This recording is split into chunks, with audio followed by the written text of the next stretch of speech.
여러분 안녕하십니까? 오늘도 하나님께서 세상을 통치하십니다.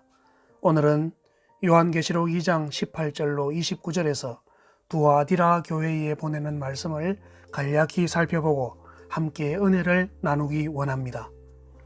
제가 매번 반복하는 말씀들이지만 7개 교회에 보내는 편지들은 교회 공동체와 성도 개인들에게 임박한 하나님의 최후의 심판과 예수님의 재림을 어떻게 준비해야 하는지에 대해서 지침을 주시는 말씀들입니다.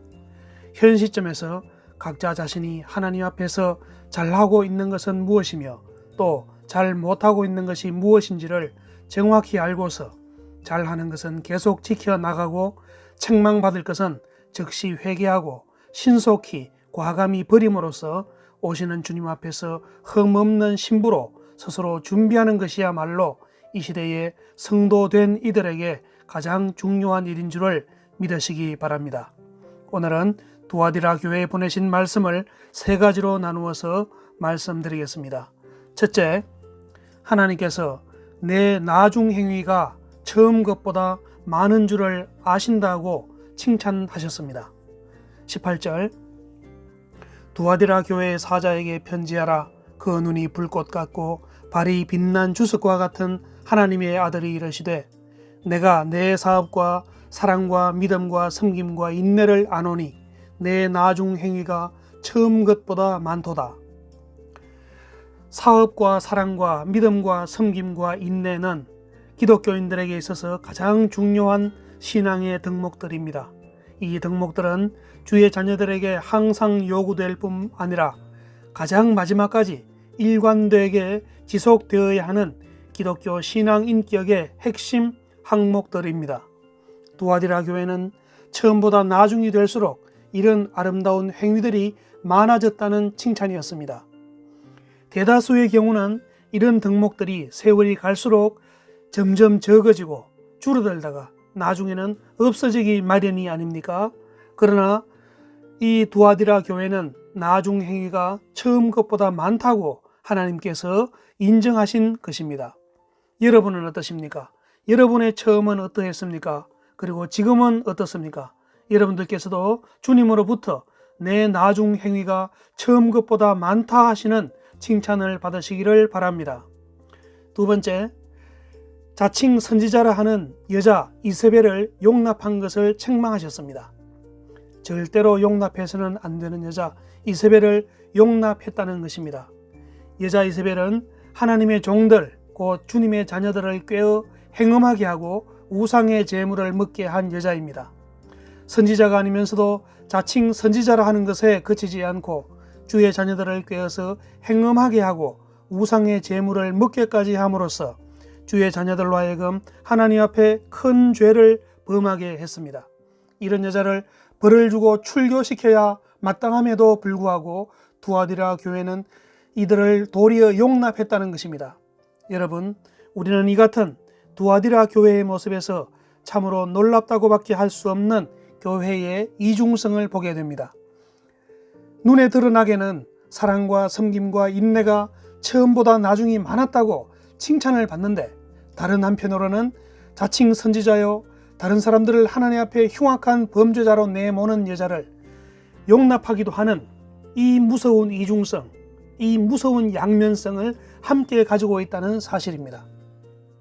여러분 어떠십니까? 여러분의 교회나 아니면 여러분 자신에게는 혹 이런 이중성, 이런 양면성이 없습니까? 참으로 두려운 마음으로 냉정하게 자신을 살펴보시기 바랍니다. 만약 그렇다면 아직은 회개할 기회가 있습니다. 자신의 이런 문제들로 인해서 괴로워하시는 분이라면 하나님께 간절히 구하시고 하나님을 힘있게 의지하심으로써 속히 회개하고 버리셔야 합니다. 세 번째, 하나님은 각 사람의 행위대로 갚아주시는 분인 줄을 알아야 합니다. 하나님의 말씀에 의하면 자칭 선지자 이세벨에게 주님께서 이미 회개할 기회를 주셨으나 그가 자기의 음행을 회개하고자 하지 않았다고 합니다. 그래서 주님은 작정하셨습니다. 22절, 볼지어다 내가 그를 침상에 던질 터이요 또 그와 더불어 간음하는 자들도 만일 그의 행위를 회개하지 아니하면 큰 환난 가운데에 던지고 또 내가 사망으로 그의 자녀를 죽이리니 모든 교회가 나는 사람의 뜻과 마음을 살피는 자인 줄 알지라. 내가 너희 각 사람의 행위대로 갚아주리라. 회개하지 않은 이세벨을 침상에 던져서 병상에 누운 채로 남은 인생을 살게 하실 것이고, 또 이세벨과 더불어서 간음하는 자들도 그의 행위를 회개하지 않으면 큰 환난 가운데 던지고 또 사망으로 그의 자녀를 죽이겠다고 주님의 굳은 의지를 밝히셨습니다. 이렇게 하심으로써 모든 교회가 나는 사람의 뜻과 마음을 살피는 자인 줄 알게 하겠다. 내가 너희 각 사람의 행위대로 갚아주리라고 하셨습니다. 여러분, 두아디라 교회를 포함해서 모든 교회가 알아야 할 것이 있습니다. 그것은 바로 하나님은 사람의 뜻과 마음을 살피시는 분이며 각 사람의 행위대로 반드시 갚아주시는 분인 줄 아는 것입니다.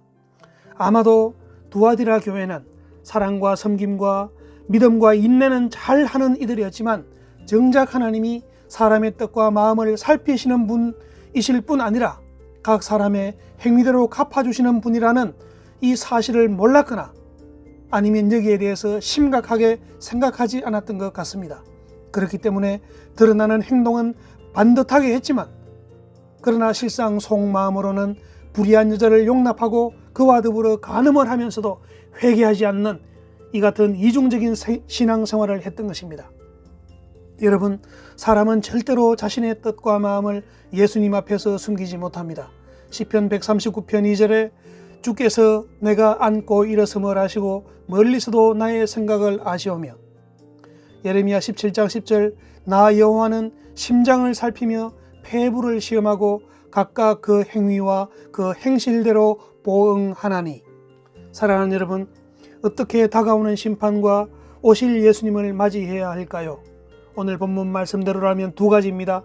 하나는 눈에 보이는 선한 행동은 나중 행위가 처음보다 더 많게 하는 삶을 살아야 하고, 둘째는 하나님을 알되 하나님께서는 사람의 뜻과 마음을 살피시는 분이고 각 사람의 행위대로 갚아주시는 분이라는 사실을 늘 기억하면서 일상을 살아가야 하는 것입니다.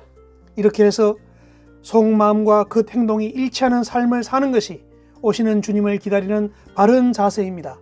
오늘도 이 말씀대로 여러분의 행위와 속마음을 하나님 앞에 다 내어놓고 하나님께서 심판이 아닌 큰 칭찬으로 갚아주실 그 같은 삶에 힘을 쓰시는 하루가 되시기를 주 예수의 이름으로 축원드립니다. 감사합니다.